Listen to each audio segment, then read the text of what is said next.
ยิ้มเปื่อยๆมาแต่ไกลแท้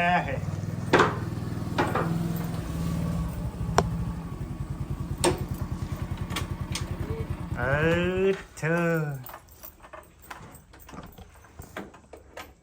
เซอร์ไพรส์อีกยังอันนี้บอกเซอร์ไพรส์อีกยังว่าได้เซอร์ไพรส์ยังบ่าวลาวป่ะฮะ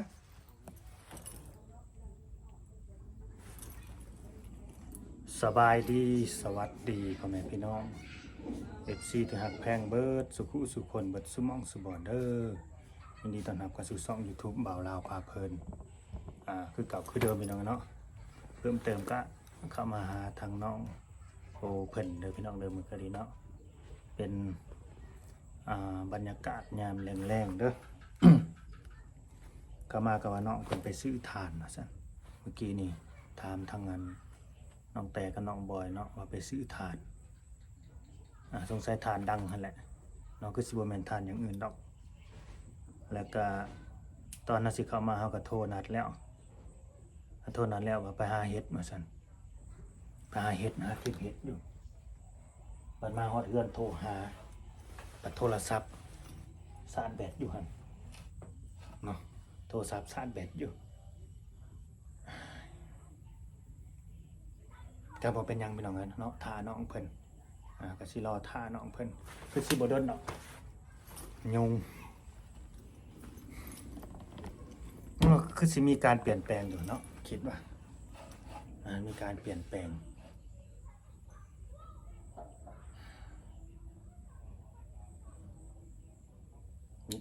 อะไรก็ถ้าเบิ่งน้ำกันพี่น้องเลยเนาะพอเฮาก็บ่ได้เข้ามาเด้มื้อนี้เฮาก็ไปทำภารกิจเท่านั้นแหละเนาะตามผู้รักผู้ใหญ่เพิ่นมอบหมายให้นั่นแหละเลยบ่ได้เข้ามาแต่ก็มีคอมเมนต์ได้น้องมื้อนี้ก็สิมาตอบคอมเมนต์เด้อเรื่องที่ว่า กุญแจเนาะเรื่องกุญแจเป็นยังบ่าวลาวต้องมีกุญแจบ้านกุญแจเรือนกุญแจเบิดทุกอย่างนั่นแหละนี่เนาะก็เพราะว่าเป็นจุดประสงค์ของแม่ฮักเพิ่นเนาะของแม่ฮักน้องโอให้บ่าวลาวถือไว้ให้น้องโอนี่อย่างละดอกให้บ่าวลาวนี่ถือไว้ที่เหลือเนาะเขาก็ถือไว้ตามจุดประสงค์ของเพิ่นแต่มื้อนี้ก็สิมาคืนแล้วพี่น้องเอ้ยมื้อนี้สิให้คืนให้น้องเพิ่นเบิดเนาะบ่ได้ถือไว้ทุกจักดอกเลยสิคืนให้น้องเพิ่นเบิดมีการเปลี่ยนแปลงโอ้ยิ้มเปื่อยๆมาแต่ไกลแท้วะฮะยิ้มเปื่อยๆมาแต่ไกลแท้เอารถไผสมาขี่อันนี้เมารถหนาเนี่ยไม่บอกรถไฟไปซื้อเฮงเอาได้อันนี้รถตัวเองเถอะน้องโอไปซื้อรถตอนใดอันนี้บาทเถอะบ่ธรรมดาบุญหล่นทับอีกแล้วบาทเนี่ยซื้อแต่มือใดไปซื้อตอนใดอันนี้บ่ลาก็เป็นหูซื้อมื้อนี้อีกจวดจาดขนาดเนาะ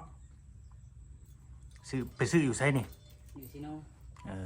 ไปซื้อกับไผอ่ะนะ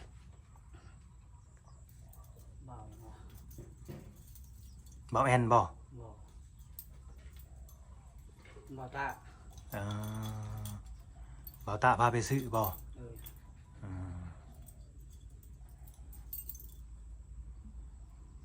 ไปซื้อกับบ่าวตามักสีนี่สมบอกก็สีดำคักแท้ดำแดงเอาใส่ว่าไปหาเห็ดมาเลยบ่ลงแต่รถเลยเดี๋ยวนี้สิติดรถชีวิตติดรถขนาดเลยบาทนี่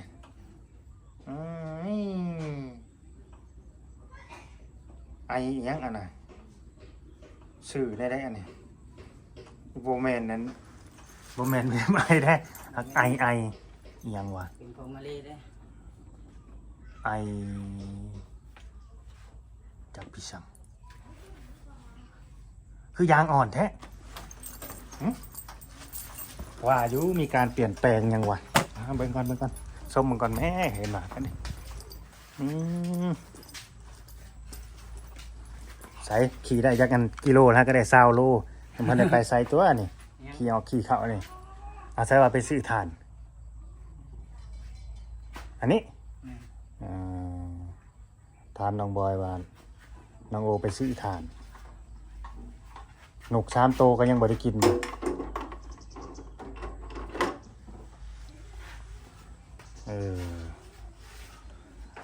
มันบ่แห้งคักปานยังไงบ่นก3โตวนะเอาทีบ่าวเล่าโทรมาน่ะสรุปไปหาเฮ็ดบ่หรือว่าอยู่ไสกันแน่ กำลังย่างมา อ่าแต่รถน่ะอยู่ในเฮือนแม่นบ่ เลย เออ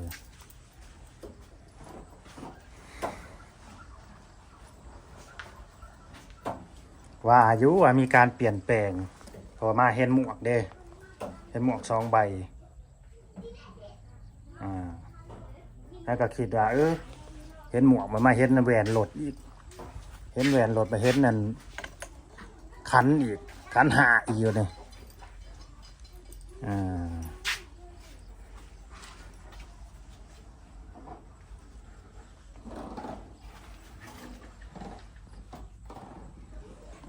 แม่หักเพิ่นจัดให้อีกแล้วแม่นบ่แม่หักบ่แม่หักจัดให้ดีใจนำน้องเพิ่นนั่นแหละพี่น้องเลยบ่คิดบ่ฝันว่าน้องเพิ่นสิได้เด้น้องโอเคยคิดอยู่บ่เคยฝันอยู่บ่บ่ได้ฝันเนาะขนาดบ่าวลาวนี่เว้าเสียให้นะเพิ่นยังแบบบ่นอบ่บ่อนำเลยได้แต่บ่าวลาวฮู้แล้วล่ะฮู้แล้ว โอ้ได้ ฮู้แล้วบ่เว้ายาวอีกฮู้แล้ว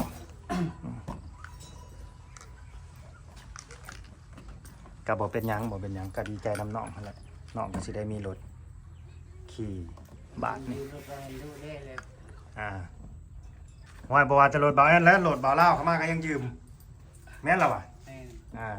บ้านนี้ก็บ่ต้องยืมไผบ้านนี้ก็สิยืมคือเก่าแล้วคันบ่มีเงินเติมน้ำมัน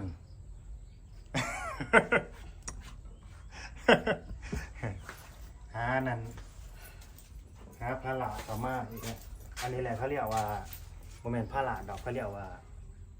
สิเพิ่มแบบความกระตือรือร้นให้เฮา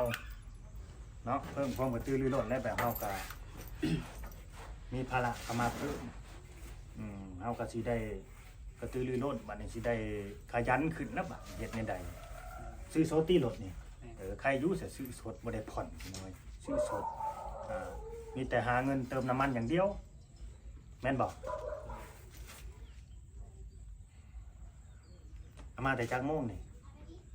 สบาย สบายเรียกทิ้ง ว่ะมัน3 โมง 4 โมง 3-4 โมงเอาฮักกะมานี่ตี้3-4 โมงก็สิฮักกะมาตี้คือบ่มีไปเลยฮะน่าสิเอาเว็บไอเลยพี่น้องมันจังดีเนาะแบบมันสิได้ทนแน่รถมาเล่นี่ก็แม่นอยู่ครับ มันอยู่กับคนไทยเนาะ ก็อยู่กับคนใช้ก็แม่นอยู่ครับโอ้เว็บไอนี่มันทนได้น้องโอของไทยเด้ แม่นทุนเนาะ ทนแล้วก็ประหยัดน้ำมัน มันบ่พอนี่แล้ว บ่พอ เอาแล้วจำนี่ก็ได้ สำนีก็สาธุเลยเนาะแถมเสื้ออีกตอนนี้พ่อของแถมขนาด แม่น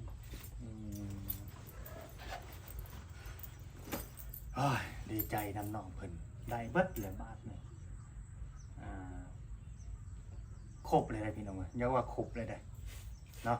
อันนี้คือ คือแต่เมียเนาะ เลือดแต่เมียตั้งตนตั้งโตได้แล้วก็เป็นเสาหลักของเจ้าของนะบาทนี่รถก็มี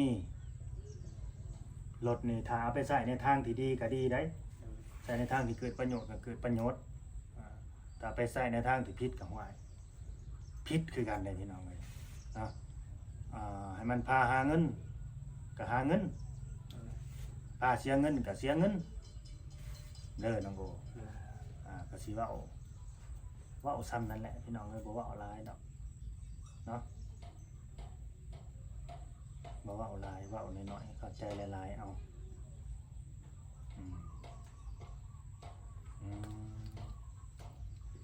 แสดงว่าไปซื้อน้ำกันอยู่เซโน่เนาะ แม่เป็นเว้ายังอยู่บ่กับน้องโอเว้ายังถึงบ่าวลาวอยู่บ่เว้านะนี่ต้องได้เว้าเอาเว้าอยู่บ่ว่าบ่าวลาวสิเข้ามาหานี่เว้าอยู่ ใครว่า อะแม่หั่นแหละแม่ฮักน้องหั่นแหละ บ่ บ่ได้บอกบ่ บ่ ว่าบ่าวลาวสิเข้ามาหาหั่นใดอ่าก็เข้าหั่นแหละเนาะก็สิเข้ามาหาน้องเพิ่นนั่นแหละ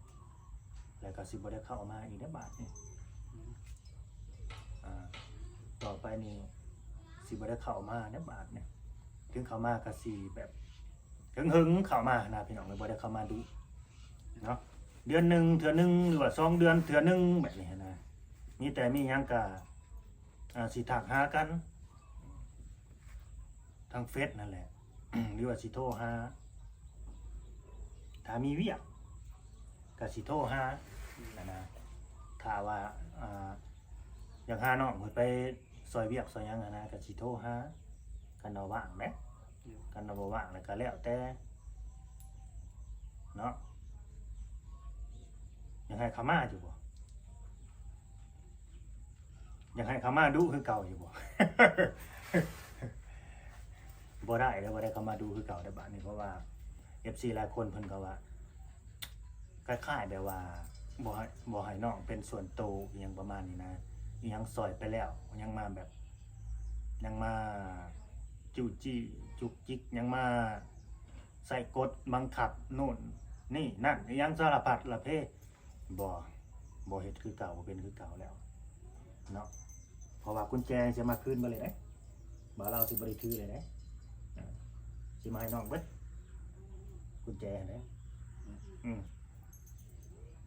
ให้น้องเป็นผู้ถือเด้อบาดนี่ก็คือน้องโอต้องรับผิดชอบอันนี้บาดนี่ทุกสิ่งทุกอย่างในเฮือนเนาะ มันมีค่ามีราคาเป็นของที่มีค่าบาดนี่สิไปสิมาก็ให้ล็อกให้ปิดเนาะเพราะว่าเรานี่บ่มีสิทธิ์แล้วสิเข้าสิออกเรือนหลังนี้นอกจากน้องเพิ่นสิอนุญาตได้ทุกคนนั่นแหละบาดนี้นะเพราะว่ากุญแจอยู่นำน้องเป็นหยังที่ว่าก่อนหน้านี้กุญแจถึงอยู่นำบ่าวลาวเพราะว่าแม่ฮักเพิ่นเนาะอนุญาตให้ถือให้ปันกันถือหรือกุญแจนี่น้ำนอกนี่มันสิมีอยู่อย่างละดอกแม่นบ่ของน้ำกระดอกนึงของน้องนอนกระดอกนึงห้องพระกระดอกนึงแล้วก็ประตูกระดอกนึงอยู่น้ำบ่าวลาวนี่อย่างละ2เบิดเลยเนาะ2 4 6 8แต่เบิดนี่8ดอกเนาะทางหน้า2ของน้อง2ของพระ2 6ของน้ำ2เป็น8ถือไว้บัดนี้ถือไว้พร้อมทั้งเงินใบอันนี้น้ำบาทนี่ใบสำคัญใบการซื้อขายที่ดินจะมามอบให้น้องถือคือบ่าวลาวนี่เบิดภาระหน้าที่แล้วเด้อพี่น้องคิดซ้ำนั้นแหละบ่ต้องอันยังหลายเบิดภาระหน้าที่ซ้ำนี้ต่อไปก็มีแต่ให้น้องเก็บรักษาไว้ตัวนี้เด้อคือ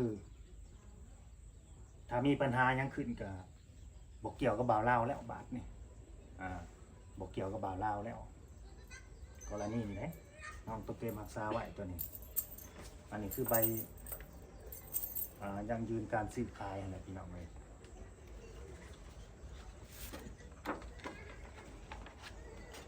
เมื่อถึงเวลามันก็ต้อง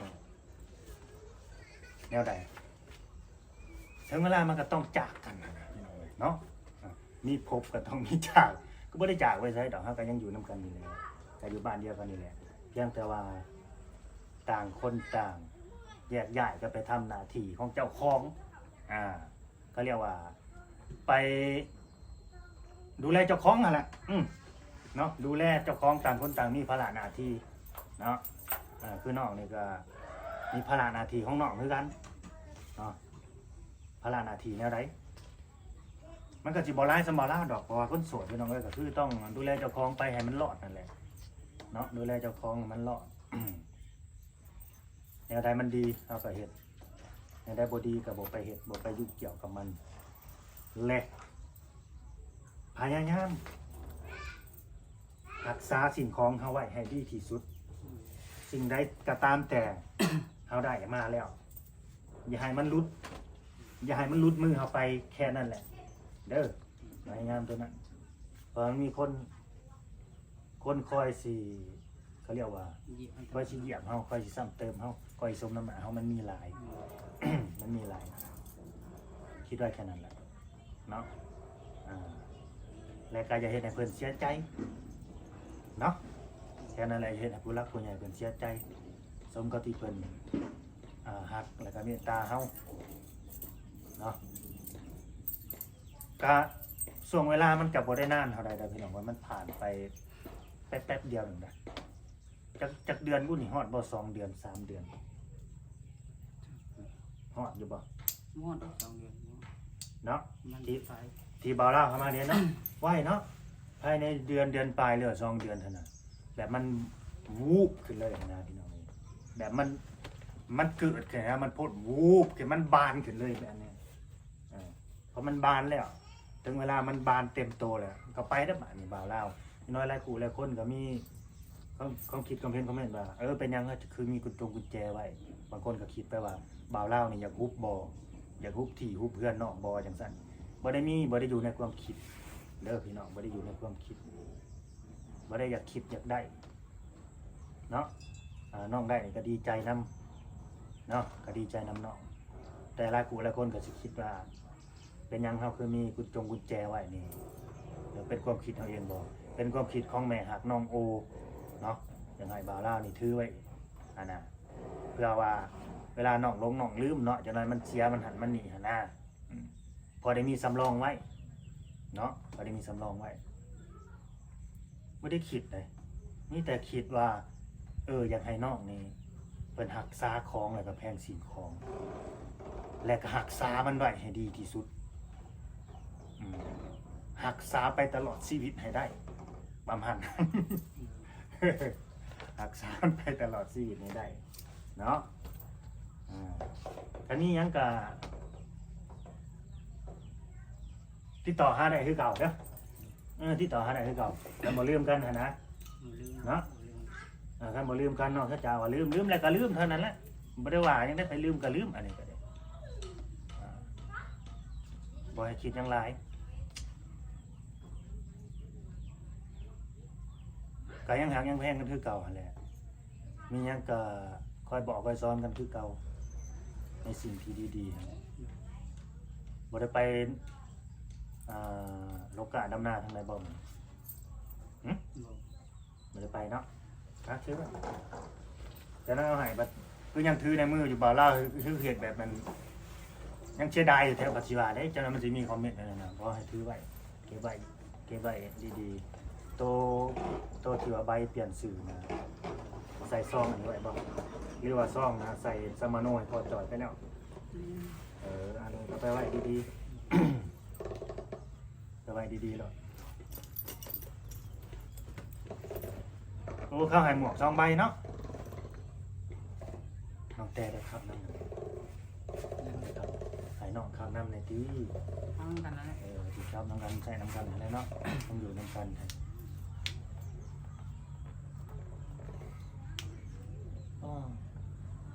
เชื่อในนั้นบ่แม่นบ่เข้ามาบ่นี่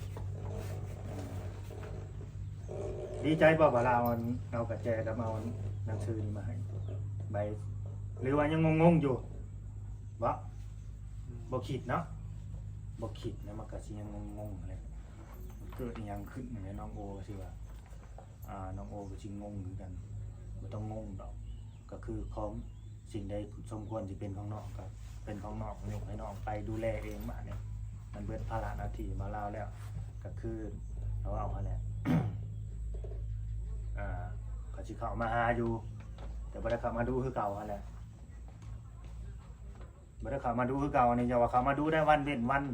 หรือบางที่นี่ เขามาคู่มือนั่นนี่ต่อไปมันก็สิห่างไปห่างไปห่างไปห่างห่างออกห่างออก ประมาณนั้นได้ยังกินข้าวมื้อนี้ กินอะไรเห็ดพวกน่ะกินบ่หรือว่าปล่อยมันเน่านั่น เตะไปเกมเตะ หนังแต่ไปแกงบ่เสื้อมาได้ใช่นี่เสื้อมัดโหลดนะเสื้อมัดโหลดโอเคพี่น้องเอ้ยเนาะ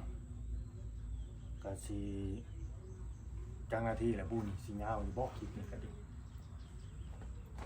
หลายคนก็ให้กำลังใจน้องเพิ่นมาเนาะมันมีหลายคอมเมนต์เด้อน้องโอเด้อบางคนก็ว่าน้องนี่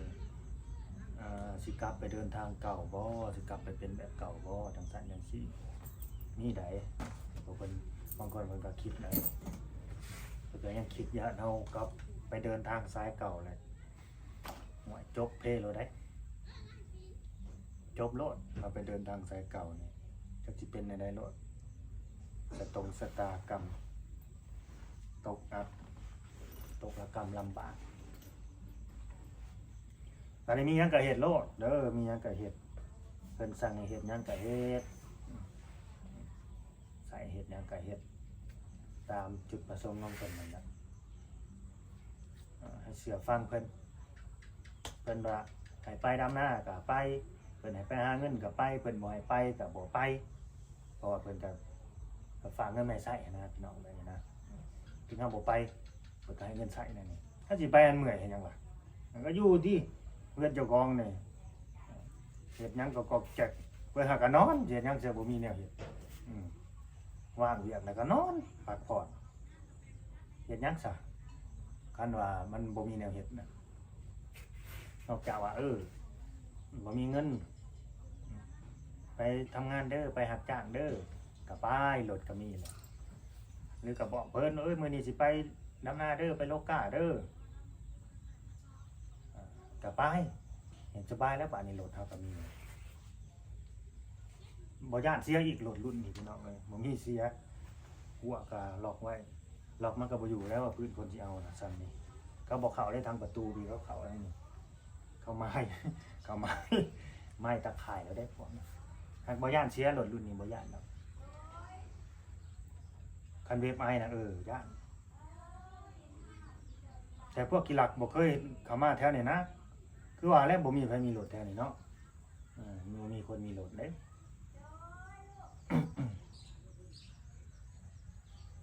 จวดจ้าพี่น้องเอ้ยเนาะ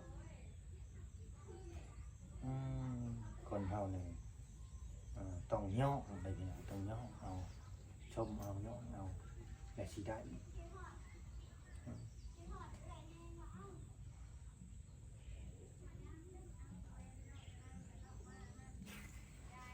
สาวนานกับมาหาอยู่บ่อันนี้หาสิถามออกสื่อน้องก็ออกสื่อเลยเพิ่นก็เว้านำอยู่บ่เดียวนี้เห็นก็ถามอยู่บ่เห็นแล้วก็ถามอยู่บ่ ต้องไปตามอยู่ หากบ่คือเก่าเนาะแต่ว่าเป็นหยังบ่เป็นหยังมีแต่เฮาก็ใช้ชีวิตของเฮาปกติหั่นแหละใช้ชีวิตของเฮาปกติได้ไปเพิ่นดีบ่มื้อนี้หรือเขาส่งไปการได้บ่ เจ้าแม่มือไป เมื่อคืนนี่บ่ได้ไปบ่เมื่อคืนนี่อยู่เฮือนเบิดคืนบ่บ่ได้ไปเยี่ยง ชีวิตไปสิไปอยู่ไปกับมันเคยกับไปแป๊บเดียวนึงเข้ามา ไปเยี่ยงหยังน่ะ แก เยี่ยงตะแกรงกับน้องเคยแป๊บหนึงก็มาได้หลายบ่พอกินนี่บ่ พ่อขั้ว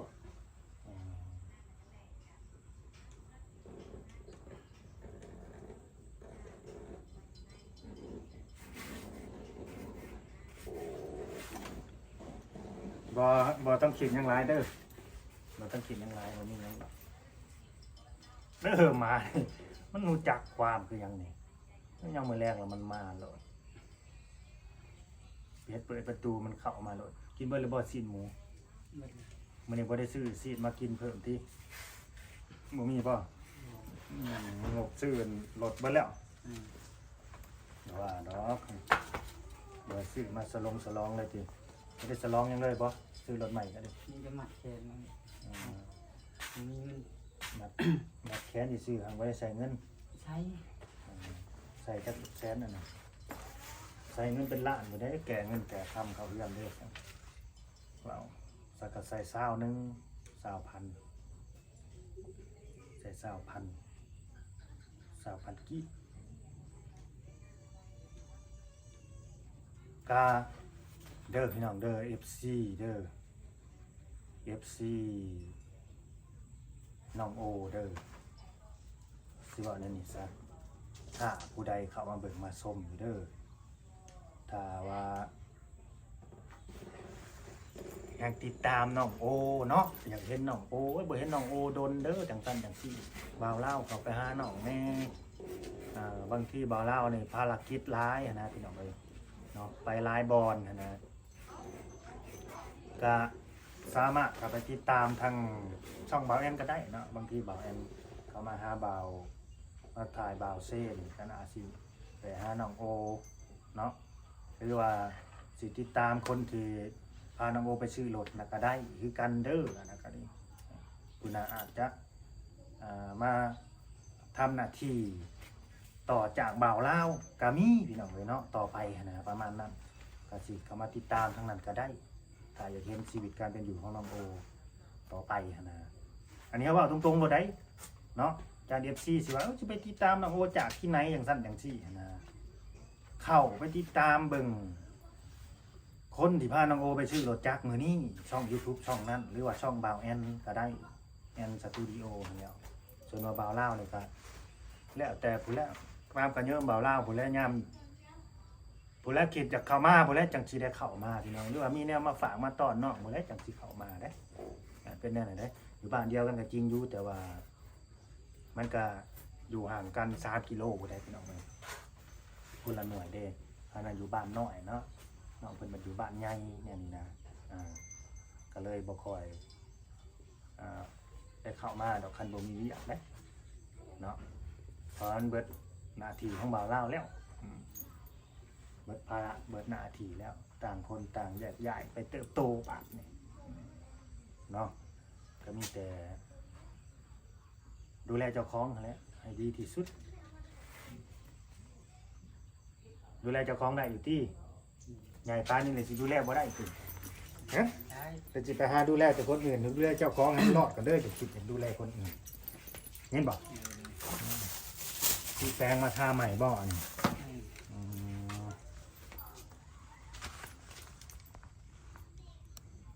น้องโอกันยิ้มอยู่แต่ว่ายิ้มแบบสีเศร้าๆในจักหน้อยได้อพี่น้องเอ้ยแบบสีจักช็อกแหน่จักหน้อยบ่หรือว่าจังใด อยากยิ้มเศร้าๆแหน่เด้อหมวกกับสีแดงไว้ซองเนาะรถปัดสีดำหมวกรถดำแดงเนาะหมวกสีแดงกระตันแหละเนาะมันก็สมมาพาควรแหละพี่น้องเลยเนาะมันยาวเลยได้เราก็สิได้จบคลิปไว้ซ้ำนี่แหละเนาะขอบคุณ FC เด้อทางผู้เก่าผู้ใหม่แล้วก็ FC น้องโอเนาะ FC บ่าวลาวนำเด้อที่ว่าติดตามซีซั่นน้องโอเนาะน้องโอหรือว่านายกรพักเจริญชัยก็ให้เจริญชัยสมชื่อเด้อต่อไปก็ดีเนาะให้เจริญสมชื่อน้ำมาได้ใช้อีกฝนตกสมบ่มื้อนี้หรือว่าน้ำล้างรถบ่ โอ้คนต้ม หรือว่าน้ำพดรถใหม่ซั่นดอกตามนั่นแหละสบายดีน้องโอ ไปดี เนาะสบายดีผมมียังสีว่าต่อแล้วมันยาวเลยตามนั่นแหละพี่น้องเลยเนาะเอาก็สีได้จบคลิปแบบบาทนี่เนาะตามโป่งเลยที่มัน6 โมงกว่าเลยนี่เนาะขอบคุณเด้อสำหรับ FC ผู้ที่เข้ามาเบิ่งมาชมตั้งแต่ต้นจนจบคลิปเนาะฝากกดไลค์กดแชร์กดติดตามไว้เด้อพี่น้องเด้ออยู่ดีมีแห้งฮักแพงแบ่งปันกันเด้อเนาะสบายดี